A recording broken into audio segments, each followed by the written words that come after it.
Let me ask you something. If you had to win one game and your life depended on your defense, which team are you trusting in 2025?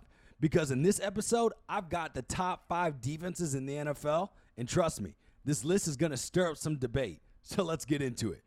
Coming in at number 1, we got the Denver Broncos, aka the new standard of defensive excellence. The Broncos aren't just the best defense in 2025. They might be crafting one of the most dominant runs we've seen since the Legion of Boom. They led the league in defensive EPA per play at a negative 0.12, with a terrifying pass rush that produced 63 sacks, and that was second most in the NFL. And then Patrick Surtain, the same guy who was Defensive Player of the Year, he led the league in interception return yards, and his 86.5 PFF coverage grade wasn't just elite, it was the best in football. He's locking down every wide receiver one every single week, and he's making it look easy. And in this offseason, it was an absolute masterclass. They added Dre Greenlaw, who brings physicality. They added Hufanga, who adds versatility. And then they drafted first-rounder Jahdae Barron, who gives them slot lockdown upside. This isn't just a unit with stars. It's a roster with answers at every level. And they went from 23rd in defensive plus in 2023 to first in 2024. That kind of leap is rare, but it does speak volumes about coaching, player development, and culture. If this trend continues, we could be talking about one of the greatest defensive stretches of the decade. But here's the real test, though. Can they carry this dominance into January? Because that's the last piece left for this group, playoff dominance. And if that happens, it's game over. But it's not just about the big names. Look how this scheme puts the depth in position to thrive. Guys like Nick Bonito, Baron Browning have turned into serious rotational weapons. That's what separates Denver. They just don't dominate with their stars. They overwhelm you with their rotational pieces. This defense doesn't flinch. They're built for cold weather, tight games, and big moments. And when the playoffs hit, they could be the reason Denver's name gets called in February. Now, talking about getting your name called in February, number 2 on the list is the Philadelphia Eagles, the defense that went from chaos to champions. Now, just a year removed from finishing 30th in defense, the Eagles flipped the script in 2024, and this powered their Super Bowl run with the top 2 defense in yards and scoring. That was a complete culture shift, and that was mostly due to Jalen Carter, that interior guy who is unblockable. He posted an 84.4 PFF pass rush grade, which was 4th amongst interior linemen. He was collapsing pockets with the same consistency we saw from a peak Chris Jones. And then they didn't just rush the passer. They suffocated passing games without sending extra heat. That 36% pressure rate on non-blitz plays was top 5, and it shows how dominant their front 4 was. Now, I know they lost Josh Sweat and Gardner Johnson, sure, but they still got Vic Fangio, and he knows how to scheme all around that. Their biggest concern is their depth, and can they stay healthy and maintain the standard, but I think Fangio is going to be able to handle that. Now, if Carter takes the next step and Nakobe Dean breaks out behind him, this team really has a shot at being number 1 in 2025. But it's going to come down to whether the back end can stay disciplined, especially with Gardner Johnson gone. Now, another name to watch, Keely Ringo. He quietly had a strong finish to this late in the season, and he could take over as the CB2 role. If he hits as well, the secondary could surprise some people. But what separates Philly is their postseason poise. They didn't just show up, they hit harder, played faster, and they closed out games. And with the Super Bowl momentum on their side, they're not just contenders, they're bullies. Now, coming in at number 3, we got Houston Texans, which I think is the scariest young defense in football. You cannot sleep on Houston. They had the highest pass rush win rate in the league at 49%. That's historic level stuff. It's not good, it's not great, it's elite. And that was led by Will Anderson Jr., who's the face of the front, and Daniil Hunter, who is the perfect vet to pair opposite of him. That duo is going to continue terrorizing AFC QBs all season long. And in the secondary, you got Derek Stingley Jr. and now CJ Gardner Johnson, which gives him speed, instincts, and leadership. Now, that's huge in a conference, especially loaded with elite passing attacks. Their defensive EPA per play was negative 0.07. That was good for 4th in the NFL, and they allowed just a 39.5 success rate. That tells you they're not just flashy, they're consistent. And then the additions of Rankins, Mario Edwards Jr., Neiman added serious depth. This isn't just a rising defense, it's one that's ready to take the leap in the postseason. Now, let's be honest. DeMeco Ryans is one of the best young defensive minds in the league. And with this group, he might win Coach of the Year if the Texans can crack top 3.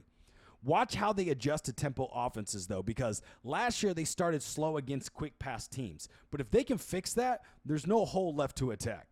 Also, special teams flipped the field, so don't forget how many short fields Houston defense had to work with. Despite that, they still balled out. And that's on coaching, and that's on grit. Yo, real quick, if you made it this far into the video, you the real MVP, for real. I appreciate you. And if you're a diehard NFL junkie like me, go ahead and hit that subscribe button because I drop NFL content almost daily. I'm talking breakdowns, rants, hot takes, all of that. And if you're a Bears fan like me, well, first off, I am very, very, very sorry because we have been through it. But if you want to suffer together in style, then check out my Bears podcast with my guy Dave. It's called the BFR Podcast, which is short for Bears Film Room. And it is the #1 show for the fans, by the fans, where we have weekly episodes, live shows, special guests, and most importantly, we don't sugarcoat a thing. And if you want to keep up with me, get a little laugh, or even see me smile during Bears games, then make sure to follow me on IG, TikTok, and Twitter at itsfickybaby, which is ITSFICKYBABY. All right, enough of the plug, I get it. Let's get back to the episode. Now, coming in at number 4, we have the Pittsburgh Steelers, the defensive factory that just keeps producing. Every year we ask ourselves, is Pittsburgh going to stay elite on defense? And every year they say the same thing. Yeah, this is what we do. I mean, TJ Watt, still wrecking game plans. Cam Hayward, still a top interior presence. And together, they give this front a relentless identity. They ranked 8th in total defense, 6th against the run, and posted another 40-sack season. And that was with a banged-up secondary and rookie rotations.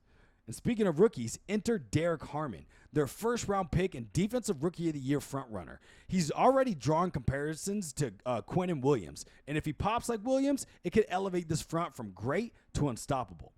Pittsburgh had a top 10 defense in 7 of the last 8 seasons, man. Like, that's consistency to a T. It's no fluke, and it's embedded in the franchise DNA. And now with youth injected into the core, they're already ready to dominate both now and into the future. I do want to say personally, you got to circle their matchups with the Ravens and Bengals. Like, those games are really going to decide who run the NFC North. And from just a fan perspective, they're going to be pure gas and entertainment. Now, watch out for Joey Porter Jr. to level up in year 2. His ability to shadow elite wideouts frees up this defense to get creative. And when Mike Tomlin gets creative on defense, bad things typically happen to opposing quarterbacks. Now, no one embraces physical football like the Steelers. I mean, it's almost embedded in their history. That's what this defense does. It just plays hard. They punish you and punch you in the mouth. Every tackle, every quarter. And that wears teams down by December. So we'll see how that plays out for them. Now, staying in the AFC North, we're going to finish it off here at number 5 with the Baltimore Ravens, the royalty of run defense. Baltimore gave up just 80.1 rushing yards per game in 2024. That's not just number 1. It's also kind of a throwback stat. This is the old school defense, beat you up football, and that's the Ravens' DNA. And that's led by Roquan Smith, who's the heartbeat of this unit. But also you got Kyle Hamilton, who's becoming one of the most versatile DBs in the league. Blitz, cover, hit, you name it. And this offseason, they went all in on building the secondary. They added Jair Alexander, they added Awuzie, and then they also drafted their first-rounder Malachi Starks out of Georgia, who gives them a fresh rotation, of ball hawks. Now, don't forget about the pass rush either, because last year it wasn't like they were bad. They ended up having 54 sacks, which was 5th most in the league, and most of it came without exotic blitz packages. They win with technique and timing. So with their balance, their identity, and their ability to impose their will in the trenches, this could be one of the most frustrating defenses to play against in the entire league. The only question is, can they stay healthy? And if they do, all I'm saying is watch out. This team could suffocate opponents down the stretch. You want to run the ball? Good luck. This front 7 turns run games into 3-and-outs. And keep an eye out on Starks too. I know he was drafted late in the first, but his closing speed and instincts are already popping in camp, and he could be a breakout rookie by mid-season. Now, all 5 of these defenses have a real shot to be generational in 2025, but only one walks away with that number 1 spot when the dust settles. The question is, did I get it right, or am I sleeping on someone like the Jets or the 49ers? Let me know who you think the number 1 defense is and why in the comments. Also, make sure to like and subscribe and hit that notification bell so you don't miss out on daily NFL videos. And remember, stay sharp, stay dangerous. And I'm out. Peace.